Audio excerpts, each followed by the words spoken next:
And hello everybody, welcome to another, I'm guessing, Hannahcast episode. Again, this might be the new format for the Hannahcast as of right now, but one thing I was not expecting today was that, that today was the, Investor Day meeting for Paramount. And which formerly known as Viacom CBS, and we're going to be going into a lot of what they announced, because there's actually a lot of really cool stuff that they came out with. But like I said, most of this will be revolving around Paramount Plus. I've talked about this a bit.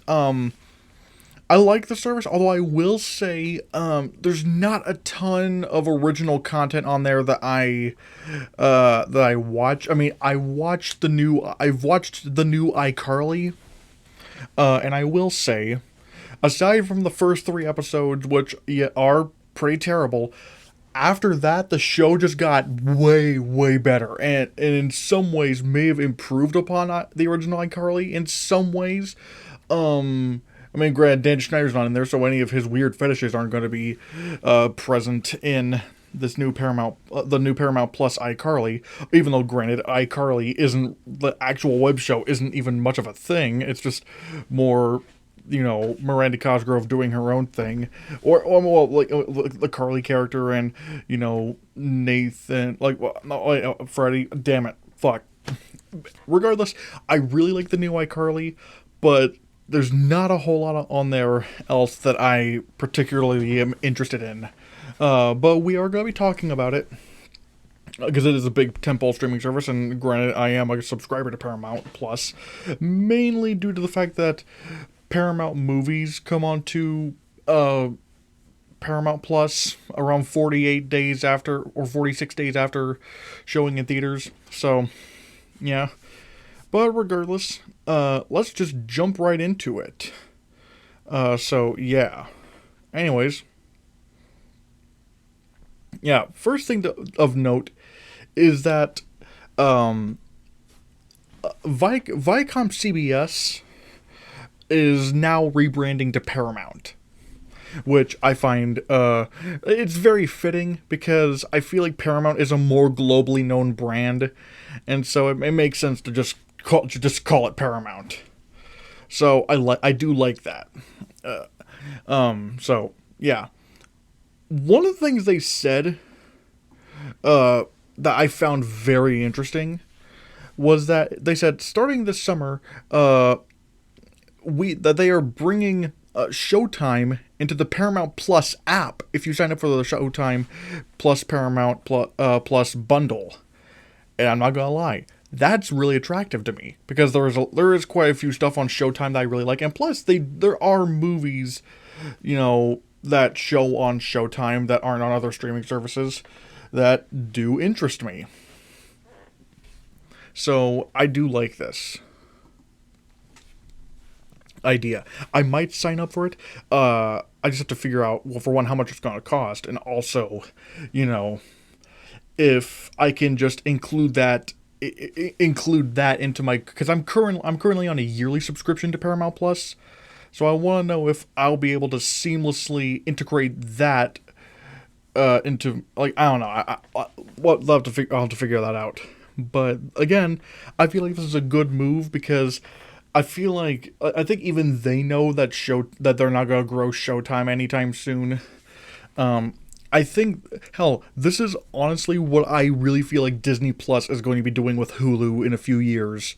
That they're just going to gradually, because currently they have the Disney bundle. I forgot to, not just Hulu, but also what Disney's going to do with ESPN Plus, where it's like, we're going to start out with a bundle, but then, hey, you can, if you get the bundle, you can access these on the Disney Plus app, and it's just going to be like this slow transition until all of it is just on Disney Plus. And at least with this, right now they're doing it with Showtime. Like, they're going to incorporate Showtime into the Paramount Plus app, but they're also going to do that with Noggin. They're going to do that with BET Plus, and again, they're just going to slowly do all this. And so I think it's a good idea. So yeah. Uh, and they've got a bunch of cool things uh, in there. Yeah. For one, the top 10 shows that brought viewers to Paramount Plus, they mentioned, was NFL on CBS. Granted, I don't watch football, but that does make sense. 1883, which is like a which is like, what is it? I think it's a prequel series to Yellowstone. Although, granted, I don't watch Yellowstone, but and here you want to know how.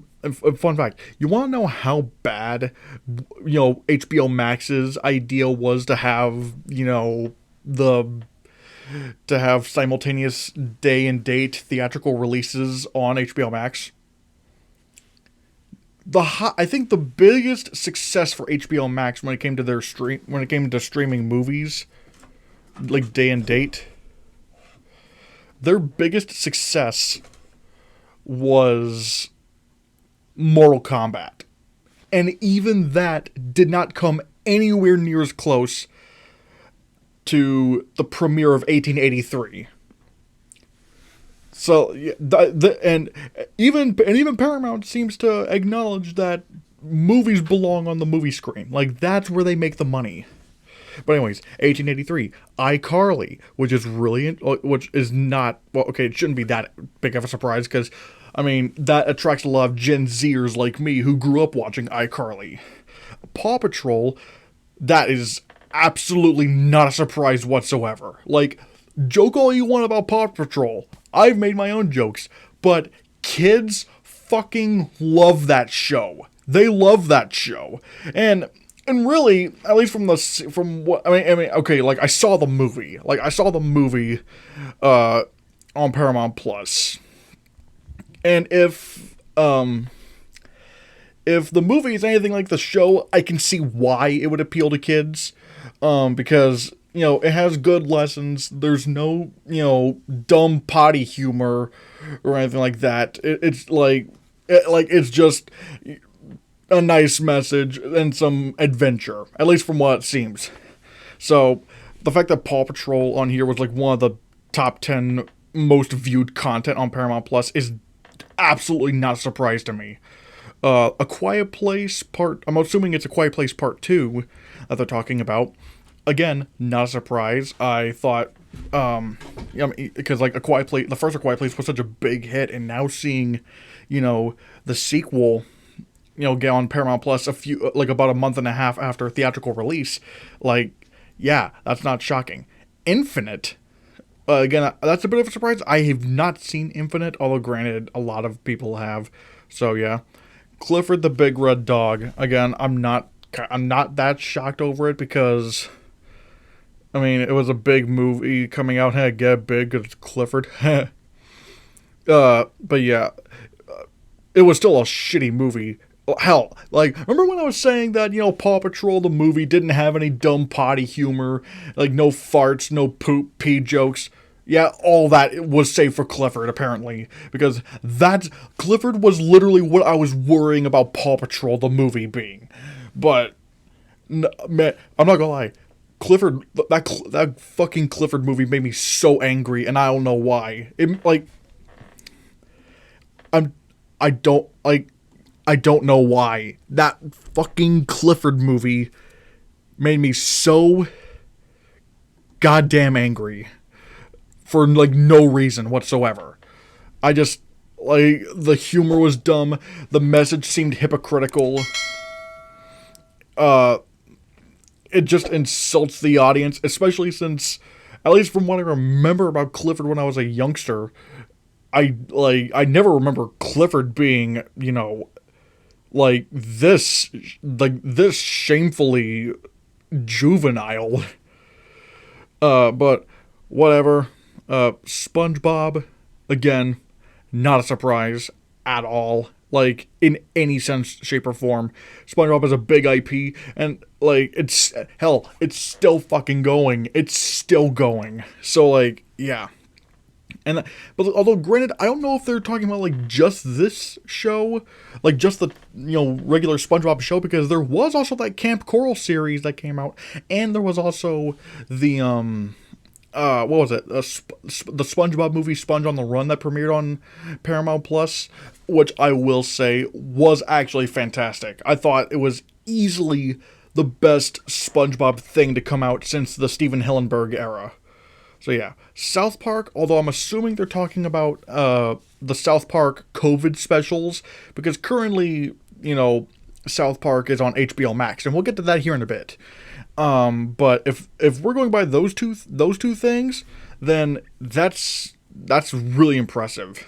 And then UEFA, I guess judging from the balls, I'm guessing it's soccer. Granted, I don't know anything about soccer, so I don't know. But still, this was the top 10 content that was on Paramount Plus. Again, that's fascinating. Apparently, they also said, "Suit Up Spartans, the wait is almost over. Halo, the series premieres March 24th exclusively on Paramount Plus with a second season already ordered," which is fascinating. Granted, I really wish I was interested in Halo. I never played Halo, and so this kind of just goes over my head. So yeah, that's kind of a shame for me anyway. Starting in 2024, Paramount Plus will be the exclusive streaming home for all new Paramount movies after their theatrical runs. And that's key, after their theatrical runs, which I do like. They are very much committed to theatrical releases. And I'm assuming when they mean, because currently you can watch Paramount movies that were theatrically released on Paramount Plus, but because they did that with A Quiet Place Part 2, they got that with Paw Patrol the movie, Clifford. I'm wondering what this means though, because they can't. Although when they say exclusive, does that mean that because currently I think they still share a deal with Epix, where like they share, like they sort of share their content, like their movies on streaming services, I think, or they're showing Epix's movies, because before Paramount Plus launched, Paramount had a deal with Epix where like that's where Paramount movies would go to streaming first. So I don't know if this means like after, like by 2024 they will only be on Paramount Plus. I don't know, but regardless, I think this is a good idea. I do think this is a good idea. You gotta, because one thing I don't like about HBO Max, and I don't like about, some of the other streaming services, is that content comes and goes, and it's like it gets tiresome after a while, and it's like, no, just keep your movies on your streaming service. Let everyone know, like, hey, like, be consistent. And for the most part, Disney Plus is, although even then they'll take out the Lone Ranger or take out Pirates of the Caribbean on Stranger Tides or Tron Legacy, and that's annoying. I don't know how long they're going to keep doing that, although I hope it stops. Just keep all your content on your streaming service. Just keep it on there. So, I don't know. Transformers Rise of the Beasts will be released theatrically in 2023 and is the first of 3 new installments. A new animated series from Nickelodeon arrives this fall, and in 2024, the franchise expands further with a CGI animated Transformers theatrical film.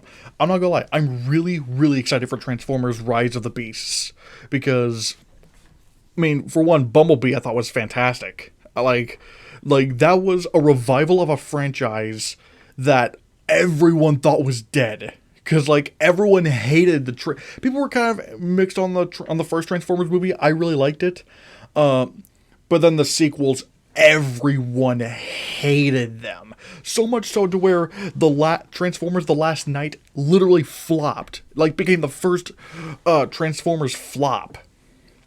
and then Bumblebee, and then Bumble, and the funny thing is, literally the next year Bumblebee was coming out, and everyone was like, "Oh boy, here comes Bumblebee." Although I had a slight bit of hope considering Travis Knight was directing it, and he directed Kubo and the Two Strings, which is probably one of my favorite animated films. And so, and it came out, and for the first time ever, mostly everyone loved Bumblebee, or at least liked Bumblebee. Like it was so weird seeing everyone go from hating a franchise to loving this one. Like no one was expecting the franchise to be revived like that. Like that's insanity. So, like yeah. And I'm really excited for Transformers Rise of the Beasts because, if I'm not mistaken, Stephen Caple Jr. is directing it. Now, if you don't know who Stephen Caple Jr. is, he directed Creed 2, because, the part of the Rocky franchise. And look, Creed is already one of my favorite sequels. Creed 2, while I wouldn't say it's as incredible as the first Creed, I thought it was still incredible. Like, good God. Like, and the funny thing is, no one talked about Creed 2. And I'm like, why? Because when I finally watched Creed 2, I was like, this is phenomenal. Like, this is an incredible sequel. And Stephen Caple Jr.'s direction was so good. And now that he's directing Transformers Rise of the Beasts, I'm excited over this. I'm really excited over this. And the first of 3 new installments. And it seems like that's where this franchise is going, where it's like they're moving away from Michael Bay and moving more towards, more critically beloved directors. So yeah, a new animated series from Nickelodeon arrives this fall in 2020. Granted, I'm probably not going to watch the animated series. I'm more of the movie guy. Granted, I never grew up on Transformers. So, but yeah, and a CG animated Transformers film. That's interesting. Sonic the Hedgehog 3 is currently is officially in development from Paramount Pictures and Sega. Plus, next year, a new original Knuckles series with Idris Elba is coming to Paramount Plus. And I think I said that was a live-action series. That's amazing. The fact that Knuckles is getting his own series is pretty cool. Although, I'm pretty sure Ben Schwartz is going to be in there as Sonic, and oh my god, what if Jim Carrey is in the Knuckles series? That would be amazing. It's so weird how much faith Paramount has over Sonic. Like they just like out of all the potential franchise material, this is the one they're going with, which is fascinating. But yeah. The next installment of A Quiet Place is coming next year and will be directed by Michael Sarnowski. And A Quiet Place Part 3 is coming in 2025. And that's another weird thing, like that A Quiet Place is becoming their new big franchise. I really liked A Quiet Place Part 2. I thought it was a significant step up from the first one. Although, granted, I'm one of the few people who didn't like the first A Quiet Place, and again, I always say that it's weird because I only had like one issue with A Quiet Place, but it just kind of ruined it for me. But it's hard to explain.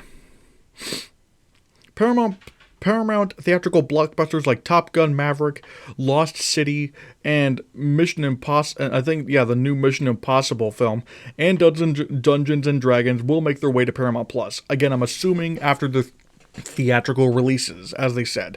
Paramount Pictures' Babylon, from Academy Award-winning director Damien Chazelle, and starring Brad Pitt and Margot Robbie, is coming to theaters before streaming on Paramount Plus. That's interesting. I love La La Land, and I love Whiplash. I liked First Man, although I don't know what it was about the movie. Like, I liked First Man, but I didn't love it. I mean, I love the effects. Although I think mainly my issue is that Damien Chazelle didn't write it. He wasn't the writer of that movie. Someone else wrote the script. And I feel like if he had written it, it would have been a lot better. And hell, if I'm not mistaken, I think Tobey Maguire is in Babylon. So, like, we're getting this, like, new Maguire-sance. So that's cool. As the streaming home for Bikini Bottom, 3 new SpongeBob character-driven movies are coming exclusively to Paramount Plus, and a big theatrical tentpole is in the works. We are getting SpongeBob 4. And weirdly enough, I'm excited for it. Because, again, I don't like where SpongeBob the series has gone, and I haven't kept up with Camp Coral. But I do like the first SpongeBob SquarePants movie is like one of my favorite animated movies of all time. I liked Sponge on the what was it? Sponge Out of Water, although I didn't love it. But weirdly enough, the live action CGI sequences were the best part of the movie for me, which even I still to this day can't explain why. I mean, I could probably explain why I liked it more, but it's like, of all the things in that movie, that shouldn't, like, it was weird that the live action stuff was the best part. And then, like I said, I love Sponge on the Run. I thought it was a fantastic sequel. So I'm actually really excited for the theatrical film. 2023 will usher in a new era of Turtle Mania with the theatrical release of a new Teenage Mutant Ninja Turtles movie from Seth Rogen, followed by a series of villain-driven TMNT films exclusively for Paramount Plus. Cowabunga! Which, yeah. And this is what it is, like, official concept art for the 2023 Teenage Mutant Ninja Turtles film directed by the Mitchells vs. the Machines co-director Jeff Rowe, which I'm not gonna lie, I'm really excited for this. It's weird that Seth Rogen is doing a although I don't know if he's writing it or directing it. Oh no, the directing I know it's, but so yeah. Now granted, I don't know how much of the Mitchells vs. the Machines was due to Jeff Rowe. I don't know how much of the movie was directed by, because if I'm not mistaken, he received an actual co-director credit, not directed by Mike Rianda and Jeff Rowe. His was just a standalone co-director nomination. So I don't know exactly how that works. So I don't know how much of it he actually helmed, but let me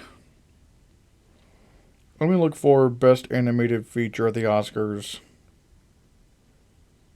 because I'm trying to find it. Where is it?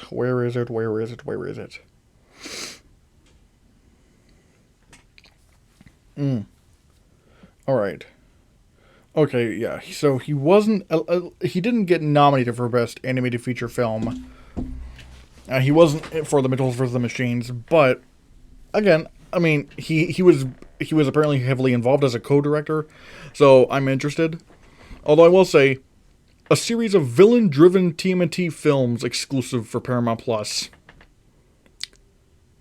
I had some it's funny because I had like this idea. Because I've always thought, of all the characters in Teenage Mutant Ninja Turtles, again, I'm not the biggest Turtles fan, but the one I always thought would be like the coolest one, to do a movie on, would be Shredder. And that makes me wonder, are they gonna be doing a Shredder movie? Are they doing a Shredder movie? Did they secretly take my idea? Which is weird, because it's happened, because I've always had these cool ideas for movies. I was like, oh man, wouldn't it be cool if they did this? And then it actually ended up happening.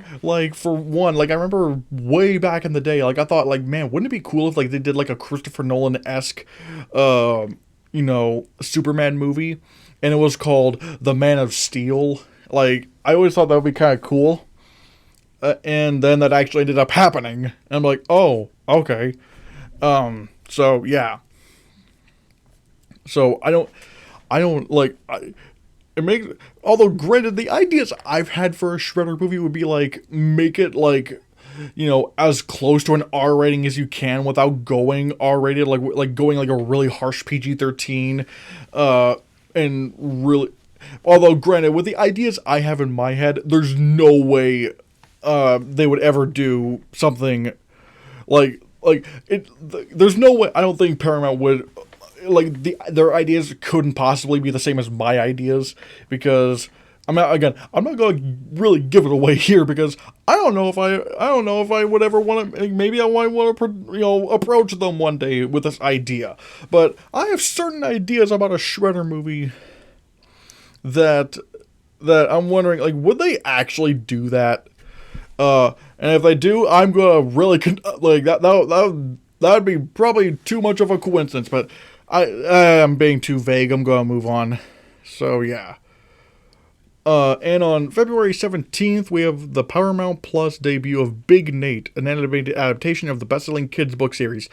I've never read the book series, so I don't know. Again, it's probably after my time. And if I'm not mistaken, Jack Black is in this. They've also said we've greenlit a Paw Patrol movie prequel, The Mighty Movie, for theaters in 2023. And a Paw Patrol spin-off TV series for Nickelodeon and Paramount Plus. And the saddest part is, I watched the Paw Patrol movie.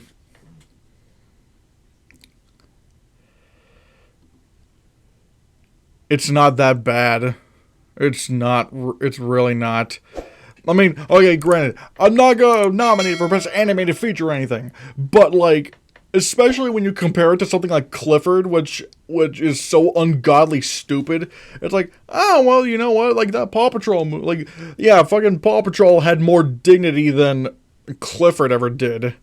So, I guess I'm optimistic about Paw Patrol the Mighty Movie? So yeah, and a Paw Patrol spin-off TV series, but but for a fact that the kiddies are going to eat this up. Like, they are going to love this. And the merch is going to sell like mad. Hell, if I'm not mistaken, I think Paw Patrol the movie actually recently got approved to play in Chinese theaters. So that's funny. A new Blue's Clues movie, Blue's Big City Adventure, is coming this year, and a full-length Baby Shark movie is coming in 2023. Okay. The fact that Baby Shark actually made it to a fucking movie, like, that is hysterical. But I will say,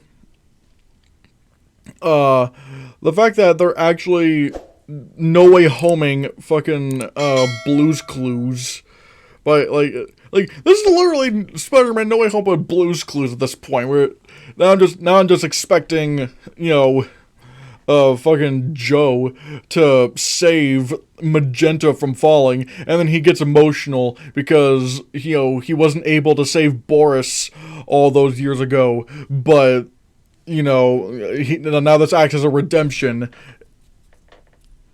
And yes, I do fucking remember Boris. Because, okay, yeah, here's the thing. I didn't grow up with Paw Patrol. That came out a little bit after my time. When I was a kid, I watched the hell out of Blue's Clues. And seeing Blue's Clues, Blue's Clues has been trending a lot last year. They had, the little Pride Parade where they had a drag queen, singing about pride and whatnot, and it was adorable.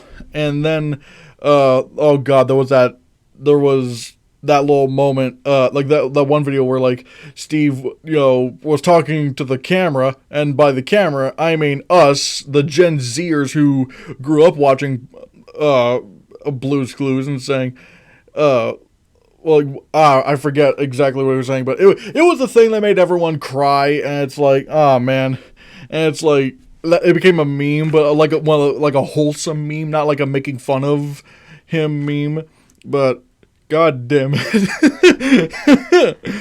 The fact that they're doing a Blue's Clues movie is really funny, but also it's like, ah, man, I'm gonna have to watch that when it comes on Paramount Plus. Oh my god. We're announcing the return of Dora the Explorer with a new animated series for preschoolers and a live-action series in the same spirit as the recent Dora movie for older audiences. So yeah, this is apparently what that show's gonna look like. Granted, it like looks. What the fuck did they do with Issa? What in the world? Like, oh, well, I guess I can't really zoom in. So yeah, I guess they're doing this. Although I'm not gonna lie, like that Dora movie that they came out with a couple of years ago, Dora and the Lost City of Gold. It wasn't that bad. It was actually pretty good. I mean, because the funny thing is, that movie looked awful. The trailers looked awful. And yet somehow the movie ended up being pretty good. Especially, and I gotta say, if they are doing a live action Dora series for Paramount Plus for older audiences, and I'm assuming it's probably gonna be for our generation, probably, maybe, they gotta get Isabella Merced to come back as Dora. Like, if they can bring her back, because really the movie really stood on her shoulders, if I'm being honest. Her charisma and the fact that she kind of played Dora, or like on the crazy side of things, were like that was probably the funniest thing. That's probably the best part about this Dora movie, and it's that was that like they kind of recognize how kind of dumb and silly Dora the Explorer is, and how she like always breaks the fourth wall, and saying can you say insert Spanish word here? But from the third perspective, it looks like she's just talking to nothing, and it's like, I don't like that was fun. And she played it like Dora was like kind of crazy, and I really like that. I'm hoping they kind of go. I really hope they bring back Isabella Merced for this, because that's my kind of thing there. If they can actually bring her back for this, I hope they get her back. Last year, iCarly was the top comedy acquisition driver on Paramount Plus. The new season of Paramount Plus original is now taping and will launch this year. And if I'm not mistaken, Josh Peck makes a cameo. It's gonna be guest starring, which makes me excited because I love Josh Peck. His charisma is just. He's really funny. He's honestly one of the most underappreciated comedic actors out there. He is really, really funny. And I didn't really care for the Turner and Hooch series, but I will say he was great in it, especially when he had to do the dramatic moments. He was really good. So there's that. The Paramount Plus says, we just released The In-Between, starring Joey King, plus powered in part by Awesomeness TV. We have more young adult films on the way, like Honor Society, Hush, and Fantasy Football. I'm not really interested in this, so I don't know. Later this year, Teen Wolf returns with a new Paramount Plus original movie that will set up a new Paramount Plus original series called Wolfpack, based on the books by Ido van Belkom. I never watched Teen Wolf, so if you're a fan of that, that'll be cool for you.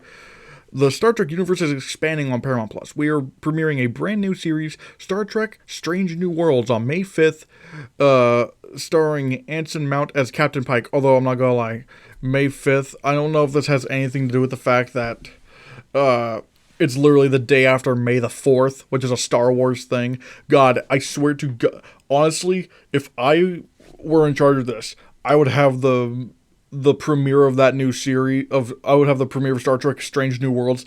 I would have that premiere on May the 4th, just as a fuck you. Which granted, okay, well, to be clear, if I'm going to be clear about this, I actually do prefer Star Wars over Star Trek, but it would be so funny just to put that on May the 4th. Just to mess with Star Wars fans. Just ooh, why was... Or maybe it would mess with Star Trek fans. I don't know. But I think that would have been... I think it's a missed opportunity that they... I think it was a missed opportunity to not have it on May the 4th. Because, again, that would have been just hilarious. Actually, yeah. Another thing that was announced... was that, hold on, is that Paramount conducted research to research to determine audience interest in the Star Trek '09 cast, given the year since Beyond and its financial loss. Execs determined that there was still love for Chris Pine and company, making them more comfortable with bringing them back. And that being, Star Trek 4 will begin shooting by the end of 2022. This excites me. Granted, I haven't seen Star Trek Into Darkness or Star Trek Beyond, but I love that 2009 Star Trek movie. That 2009 Star Trek movie was something else. Like, that was really, I thought it was a Star Trek movie for general, moviegoers like me, because I've never watched any of the Star Trek series. And apparently it's sort of like the angle that J.J. Abrams went, where he's like, where he was like, he's not a big, he never really got into Star Trek, but when, writing and directing this Star Trek movie, he was like, you know what, I'm gonna just write just a really good movie. And I thought he really did succeed in that. I thought he made a great Star Trek film that appealed to general audiences. And, yeah. And the fact that they're going to be coming back with Star Trek 4 is exciting. And I think, if I'm not mistaken, it's being directed by the director of, I don't know if it was the director or showrunner, but basically Matt Shankman, who was a big person over there with the series WandaVision, which I'm looking forward to this.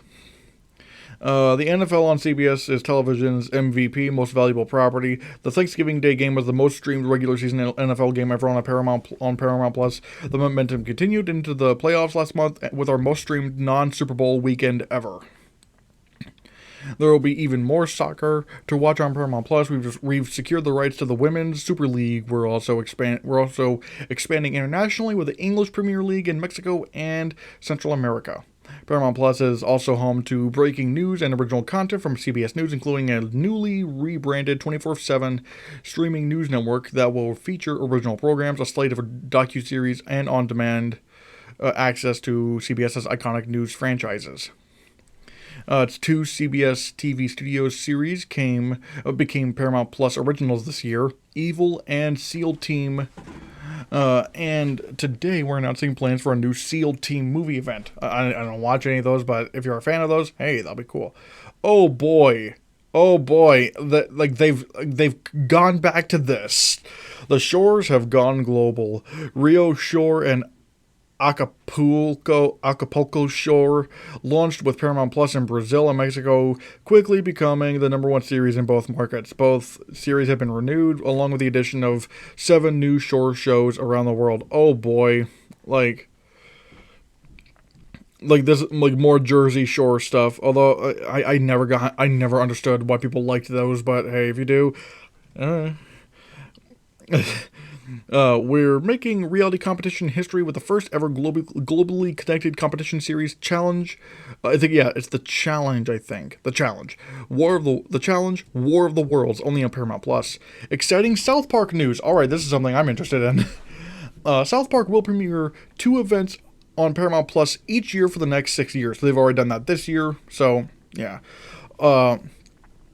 New series episodes stream first on Paramount Plus globally in 2024, and the full series catalog will be exclusive to Paramount Plus internationally in 2022 and in the US in 2025. And now, if you're wondering why it's taking so goddamn long for South Park to come to Paramount Plus, it's that currently they have a deal with HBO Max, where at least until 2025 they get the full catalog of South Park. And not only that, but new episodes stream on HBO Max a day after they premiere on Comedy Central, which, granted, that deal was made in late 2019, and which at that point there had to have been talks for Paramount Plus. So it's why didn't they do, why did they do that? If they had launched with South Park ready to go, this would have been huge leverage. so I don't get that. Um, but yeah, I mean, granted, like if you have HBO Max like I do, you could. I mean, this doesn't. I guess this doesn't really affect you. It's just questionable from a business perspective why they didn't just keep South Park for their streaming service. Oh my God! This July, Paramount Plus is premiering an exclusive Beavis and Butthead movie, followed by brand new episodes. Oh my! Like these designs are so hilarious. Just they like Beavis and Butthead. They've gotten older. They've let themselves go. I love these designs. I've never even watched Beavis and Butthead, but good God, this is just funny. I love these designs. And I think there was talks about King of the Hill coming back, although that's not a Paramount thing. That would technically be a Hulu thing. I did watch King of the Hill. I do hope King of the Hill comes back. Actually, I'm going to look it up because I'm trying, like, what was it?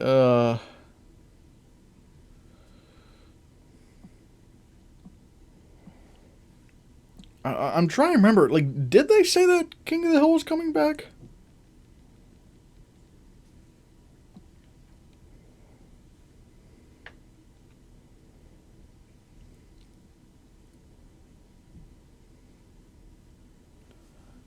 Yeah, yeah, they are. Yeah, they did say that.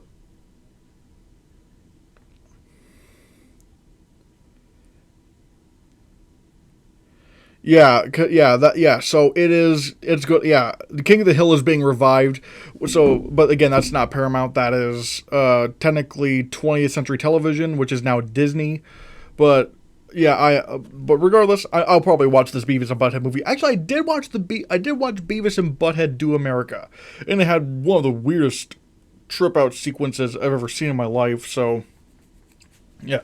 From Taylor Sheridan, co-creator of Yellowstone and Kingstown and creator of 1883, the mayor of Kingstown, comes 5 new cinematic series that tell the American story from a new vantage point with once-in-a-generation movie star talent.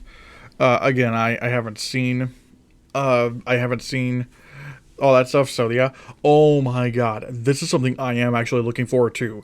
The Offer. The Offer premieres on Paramount Plus on April 28th. The Offer premieres on Paramount Plus and tells one of the Hollywood's wildest stories about how the iconic film The Godfather almost didn't happen. It stars Miles Teller, Juno Temple, Matthew Goode, and Giovanni Ribisi. And if you have, but yeah, I didn't even. Granted, I have never even heard. I didn't even know how crazy the story of how The Godfather got made was. But apparently, like the actual mob got involved to try to stop this movie at any costs. And I was like, holy shit! Like, this is something I actually am interested in. I mean, because I really do like The Godfather. But The Godfather 2, ooh, one of the best sequels ever made. Like, The Godfather 2 is phenomenal. I've still not seen Godfather 3, nor have I seen The Godfather Coda. But still, the Offer, I'm really excited for this. They got a great cast. If I'm not mistaken, I think Miles Teller was, replaced Armie Hammer, which, yeah. Grease, Rise of the Pink Ladies is a splashy musical prequel of the classic film Grease, but updated for today with new music and choreography. Never saw Grease, so yeah. More new series coming to Paramount Plus in 2022 include Happy Face from the creators of The Good Fight and Evil, Rabbit Hole, a psychological thriller starring Kiefer Sutherland, and an update to Fatal Attraction with Lizzie Kaplan and Joshua Jackson. This summer, Paramount Plus will come to the UK, bringing all of our shows and movies to British audiences. As we continue to expand Paramount Plus into global markets, we already have more than 30 new international originals planned and have ordered new seasons for 2 of our hit Spanish language series, Los Enviados and Sicilia. And that's a wrap. I guess I said. Yeah, that's a wrap. I'm going to make sure if there's anything else after that. So, yeah. I think that's about it. I'm going to briefly look over a discussing film to see if I missed anything. But for the most part,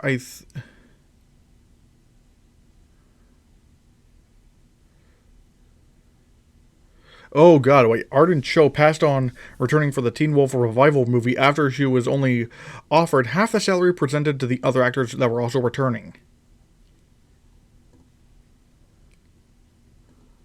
Ugh. Paramount, why would you do that? I mean, granted, I have not seen Teen Wolf, so I don't know how big of a role she played, but, that's not good. So, yeah. Yeah. Anyways, Chris Pine, Zachary Quinto, Zoe Saldana, Carl Urban, John Cho, and Simon Pegg are all in talks to reprise their roles for the fourth Star Trek film directed by Matt Shankman. So, yeah. I'm looking over, yeah, currently I'm just kind of looking over to, yeah, this is basically it. So yeah, that was the news that was given for the Paramount investor meeting. There's some exciting stuff there. Like, again, I cannot wait, for the offer. The offer looks so good. Let's see. I'm also really excited for, iCarly. I want to know if that Dora series is going to have Isabella Merced because, like, she really drove that movie. I'm definitely looking forward to a lot of the Paramount movies coming, like Transformers: Rise of the Beasts, directed by Stephen Caple Jr. And so, yeah. Anyways, guys, what did you think about the Paramount investor meeting? Again, I thought it was really cool. Oh, and I'm also especially excited to actually have, try to get, getting Showtime into my Paramount Plus subscription. So, there's that. But yeah, what are your thoughts on it? What are you most excited for? Let me know in the comments below. And also, guys, don't forget to give this video a like, hit that subscribe button, and hit that bell button. And I guess I'll see you next time, guys. Bye.